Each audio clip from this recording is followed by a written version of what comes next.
तो आप सब तैयार हैं?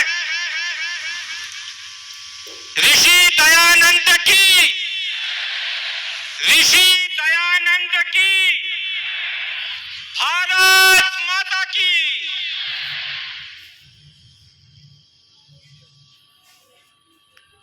नमस्ते। कार्यक्रम में उपस्थित पूज्य संतगण, गुजरात के राज्यपाल आचार्य देवव्रत जी, मंत्रिपरिषद के मेरे साथी पुरुषोत्तम रूपाला जी, आर्य समाज के विभिन्न संगठनों से जुड़े हुए सभी पदाधिकारीगण, अन्य महानुभाव, देवी और सज्जनों, देश स्वामी दयानंद सरस्वती जी की 200वीं जन्म जयंती मना रहा है। मेरी इच्छा थी कि मैं स्वयं स्वामी जी की जन्मभूमि टंकारा पहुंचता, लेकिन ये संभव नहीं हो पाया। मैं मन से, हृदय से आप सबके बीच ही हूं। मुझे खुशी है कि स्वामी जी के योगदानों को याद करने के लिए, उन्हें जन जन तक पहुंचाने के लिए आर्य समाज ये महोत्सव मना रहा है।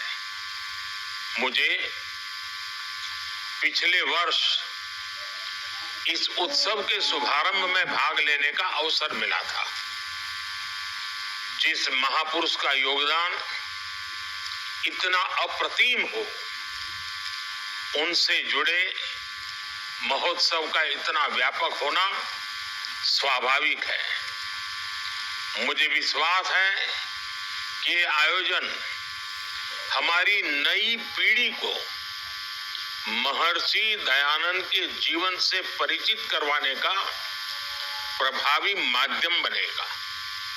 साथियों, मेरा सौभाग्य रहा कि स्वामी जी की जन्मभूमि गुजरात में मुझे जन्म मिला। उनकी कर्मभूमि हरियाणा लंबे समय तक मुझे भी उस हरियाणा के जीवन को निकट से जानने, समझने का और वहां कार्य करने का अवसर मिला। इसलिए स्वाभाविक तौर पर मेरे जीवन में उनका एक अलग प्रभाव है, उनकी अपनी एक भूमिका है। मैं आज इस अवसर पर महर्षि दयानंद जी के चरणों में प्रणाम करता हूं, उन्हें नमन करता हूं। देश विदेश में रहने वाले उनके करोड़ों अनुयायियों को भी जन्म जयंती की बहुत बहुत बधाई देता हूं। साथियों, इतिहास में कुछ दिन, कुछ क्षण, कुछ पल ऐसे आते हैं जो भविष्य की दिशा को ही बदल देते हैं। आज से 200 वर्ष पहले दयानंद जी का जन्म ऐसा ही अभूतपूर्व पल था। ये वो दौर था जब गुलामी में फंसे भारत के लोग अपनी चेतना खो रहे थे। स्वामी दयानंद जी ने तब देश को बताया कि कैसे हमारी रूढ़ियां और अंधविश्वास ने देश को जकड़ा हुआ है। इन रूढ़ियों ने हमारे वैज्ञानिक चिंतन को कमजोर कर दिया था। इन सामाजिक बुराइयों ने हमारी एकता पर प्रहार किया था। समाज का एक वर्ग भारतीय संस्कृति और आध्यात्म से लगातार दूर जा रहा था। ऐसे समय में स्वामी दयानंद जी ने वेदों की ओर लौटो इसका आह्वान किया। उन्होंने वेदों पर भाष्य लिखे, तार्किक व्याख्या की। उन्होंने रूढ़ियों पर खुलकर प्रहार किया और ये बताया कि भारतीय दर्शन का वास्तविक स्वरूप क्या है। इसका परिणाम ये हुआ कि समाज में आत्मविश्वास लौटने लगा। लोग वैदिक धर्म को जानने लगे और उसकी जड़ों से जुड़ने लगे। साथियों, हमारी सामाजिक कुरीतियों को मोहरा बनाकर अंग्रेजी हुकूमत हमें नीचा दिखाने की कोशिश करती थी। सामाजिक बदलाव का हवाला देकर तब कुछ लोगों द्वारा अंग्रेजी राज को सही ठहराया जाता था। ऐसे कालखंड में स्वामी दयानंद जी के पदार्पण से जब सब साजिशों को गहरा धक्का लगा, लाला लजपत राय, राम प्रसाद बिस्मिल, स्वामी श्रद्धानंद, क्रांतिकारियों की पूरी श्रृंखला तैयार हुई जो आर्य समाज से प्रभावित थी। इसलिए दयानंद जी केवल एक वैदिक ऋषि ही नहीं थे, वो एक राष्ट्र चेतना के ऋषि भी थे। साथियों, स्वामी दयानंद जी के जन्म के 200 वर्ष का ये पड़ाव उस समय आया है जब भारत अपने अमृत काल के प्रारंभिक वर्षों में है। स्वामी दयानंद जी भारत के उज्जवल भविष्य का सपना देखने वाले संत थे। भारत को लेकर स्वामी जी के मन में जो विश्वास था, अमृत काल में हमें उसी विश्वास को अपने आत्मविश्वास में बदलना होगा। स्वामी दयानंद आधुनिकता के पैरोकार थे, मार्गदर्शक थे। उनसे प्रेरणा लेते हुए आप सभी को भी, हम सभी को भी इस अमृत काल में भारत को आधुनिकता की तरफ ले जाना है। हमारे देश को, हमारे भारत को विकसित भारत बनाना है। आज आर्य समाज के देश और दुनिया में 2500 से ज्यादा स्कूल हैं, कॉलेज और यूनिवर्सिटीज हैं। आप सभी 400 से ज्यादा गुरुकुल में विद्यार्थियों को शिक्षित प्रशिक्षित कर रहे हैं।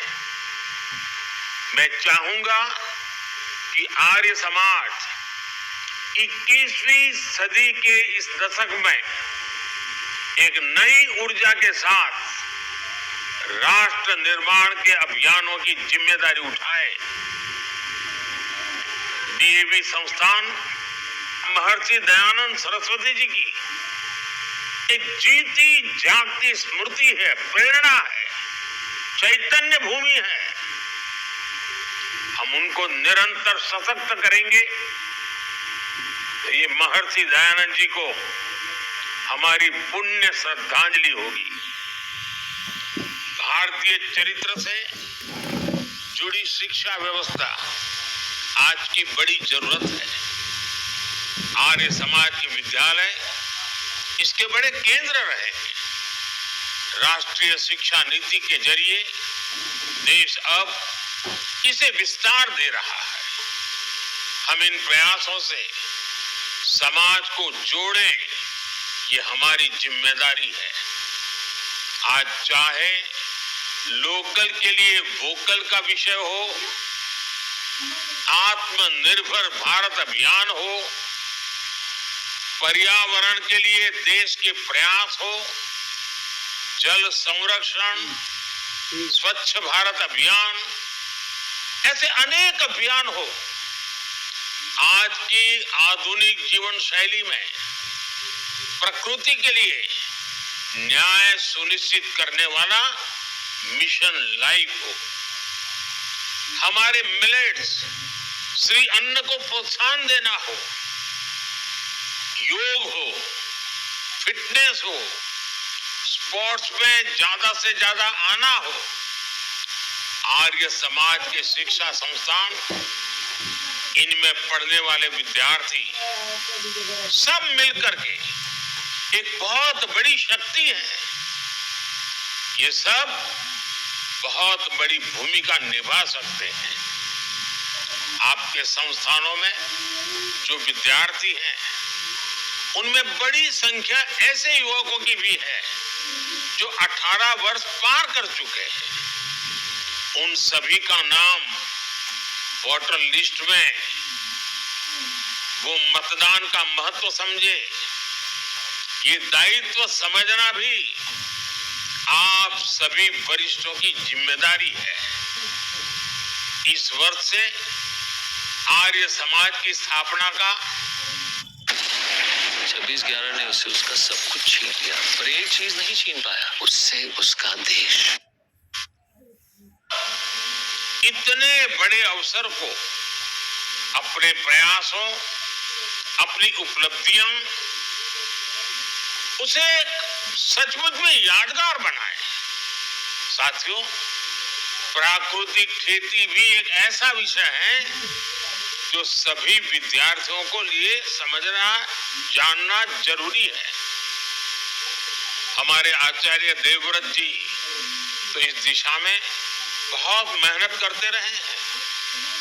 महर्षि दयानंद जी के जन्म क्षेत्र से प्राकृतिक खेती का संदेश पूरे देश के किसानों को मिले, इससे बेहतर और क्या होगा। साथियों, महर्षि दयानंद ने अपने दौर में महिलाओं के अधिकारों और उनकी भागीदारी की बात की थी। नई नीतियों के जरिए, ईमानदार कोशिशों के जरिए देश आज अपनी बेटियों को आगे बढ़ा रहा है।